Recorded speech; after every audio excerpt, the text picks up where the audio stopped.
Vote के लिए अभी तक राजनीतिक पार्टियों के निराले करतब ही सामने आते रहे हैं, लेकिन मोदी को प्रधानमंत्री बनाने के लिए आरएसएस का मुसलमान प्रेम ऐसा उमड़ा है कि पाकिस्तान और मुस्लिम आतंकी संगठनों तक को आतंकी हमले और दंगों के लिए दोषी नहीं ठहरा रहे हैं। संघ को अब भारत सरकार कसूरवार दिख रही है। आखिर मामला मिशन 272 हासिल करने का जो है। लोकसभा चुनाव की तारीख में महज महीने भर का वक्त बचा है और बीजेपी को 272 का जादुई टारगेट हासिल करना है।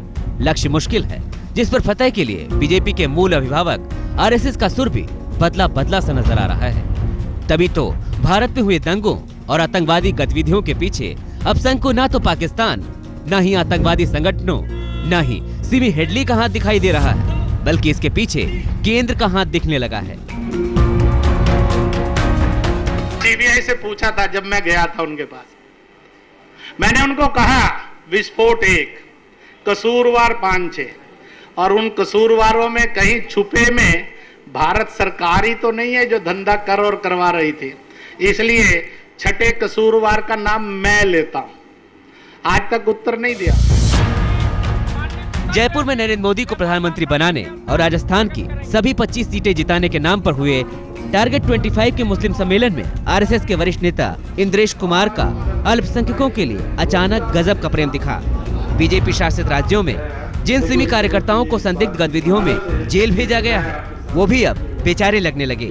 आरएसएस भी जानती है कि राजस्थान में लोकसभा की 25 सीटें हैं और इन सभी सीटों पर मुस्लिमों की अच्छी खासी भागीदारी है। उन्हें लुभाए बगैर मिशन अधूरा रह सकता है। लेकिन आरएसएस के बदले सुर को कांग्रेस उनके दोहरे चरित्र की पहचान बता रही है। तो शुरू से कहते हैं कि आरएसएस दोहरे चरित्र वाला संगठन है, जो संगठन लगातार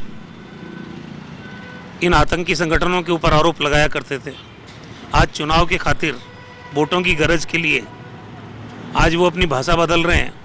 हमें कौन विश्वास करेगा इस तरह के लोगों पे, जो आरोप भी लगाते थे और जो आज वोट के लिए क्लीन चिट देके सरकार पे आरोप लगा रहे हैं। इंद्रेश कुमार से जब ये पूछा गया कि क्या बीजेपी मुसलमानों को टिकट देगी और संघ कोई पहल करेगा, तो नाराज इंद्रेश ने कहा, इस पर कुछ भी नहीं बोलूंगा। इसका मतलब समझने की जिम्मेदारी अब आप पर है। संघ इस मुस्लिम सम्मेलन को राष्ट्रीय एकता और भाईचारा का कार्यक्रम बता रहा है, लेकिन जिस तरह से सम्मेलन के दौरान आतंकी हमलों और दंगों पर राजनीति की गई, भारत सरकार को दोषी ठहराया गया और संदिग्ध आतंकी संगठनों के प्रति हमदर्दी जताई गई, आरएसएस के नियत पर भी सवाल खड़े होते हैं। कहीं ये सब वोट के लिए तो नहीं हो रहा है। कैमरामैन मोहनलाल जैन के साथ शरद कुमार, जयपुर, आज तक।